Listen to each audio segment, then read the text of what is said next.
Charles Starkweather remains one of the most notorious killers in American history when he was just a teenager. Starting in December 1957, the 19-year-old brutally murdered 11 people across Nebraska and Wyoming in just 2 months. Charles Starkweather and Carol Ann Fugate were among the youngest people to be tried for first-degree murder in American history. He was accompanied by his 14-year-old girlfriend and alleged accomplice in crimes, Carol Ann Fugate, whose family he killed before they began their killing spree. The period of terror only ended when Starkweather surrendered to authorities after being injured while evading officers in a high-speed car chase in Douglas, Wyoming on January 29, 1958.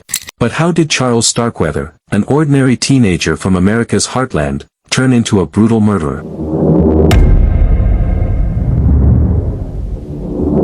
Charles Starkweather was born on November 24, 1938 in Lincoln, Nebraska. Although he lived a middle-class life, his father, a carpenter, suffered periods of unemployment due to his rheumatoid arthritis. To keep the family stable during these periods, Helen Starkweather worked as a waitress. While Starkweather may have fond memories of his family, that wasn't the same for his experience at school. Because he was of little integrity and had a stutter, he was bullied severely. In fact, he was so ridiculed that as he grew and became stronger he found a physical outlet in physical education class, where he channeled his growing anger. By his teens, Charles Starkweather was a time bomb waiting for a spark. During this period, he met the famous actor James Dean and came into contact with the social outcast character he represented. Eventually, Starkweather dropped out of high school and worked in a newspaper warehouse to pay his bills. It was while working at this place that he met Carol Ann Fugate.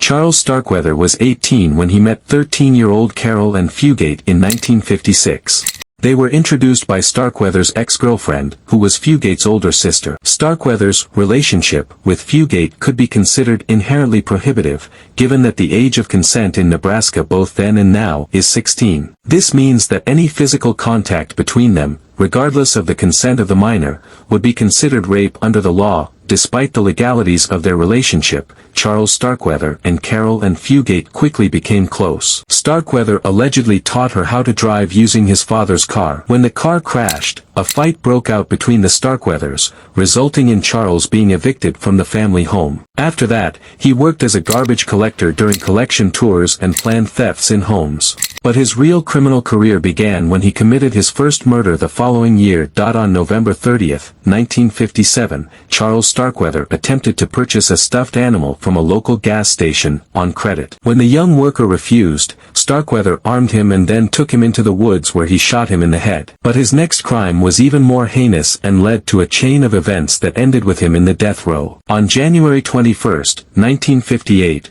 Starkweather went to visit Carol Ann Fugate at her home, where he was confronted by her mother and stepfather. He was told to stay away from their daughter, and in response, he shot and killed them. He then strangled and stabbed Fugate's 2-year-old half-sister to death. Fugate's participation in this heinous crime is still debated. While she insisted, then and even now, that she was not a voluntary participant but rather a pawn of Starkweather, Starkweather has insisted otherwise. Regardless of whether she participated in the killing of her family willingly or otherwise, what is clear is that she was present throughout Starkweather's subsequent killing spree, which continued throughout January 1958. After killing the Fugate family, the two stayed at her house for a few days, with a sign in the front window warning visitors not to enter because "I think he killed his family and then managed to go to prom," Center concluded. Police questioned Jeff Bailey at the station with his grandparents after tracking him down at an amusement park on April 30. When asked about his wife, he said, "We didn't get along very well. I mean, we talked casually, but we didn't really talk to each other or anything. I mean, I didn't hate her or anything,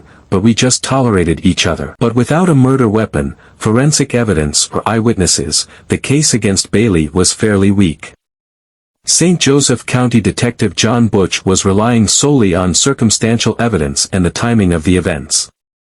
He noted that several people stopped by Bailey's home Saturday to show off their prom dresses or suits until 5 p.m. No one visited the home after that, and Jeff Bailey's gray 1984 Ford Mustang was gone by 5:30 p.m. There was a very, very small window of time when the family could have been killed, and it was very clear that the only person who could have done it was Jeff, said Frank Schaefer, assistant St. Joseph County prosecutor. Schaefer's theory was this: after using the family's shotgun to kill the 4 victims, Bailey hid the weapon and its magazines. Then he washed his pants, showered, got dressed, and drove to a friend's house to pick up his girlfriend for prom. But there wasn't enough evidence to charge him until 2002. Police didn't release the evidence to the public. At the time he was charged with the prom night murders, Jeff Bailey was a newlywed family man living in Florida and working as a consultant for IBM, but now he faced 4 counts of murder. His trial began in 2006, with prosecutors relying on a timeline they had drawn up in 1989. The defense argued that wasn't plausible. By all indications, the people who were with Jeff that night described him as just one of the group, having a good time, defense attorney Alan Baum said. To think that he spent that entire night doing all the things they did and having fun like a kid after killing his family is just unbelievable.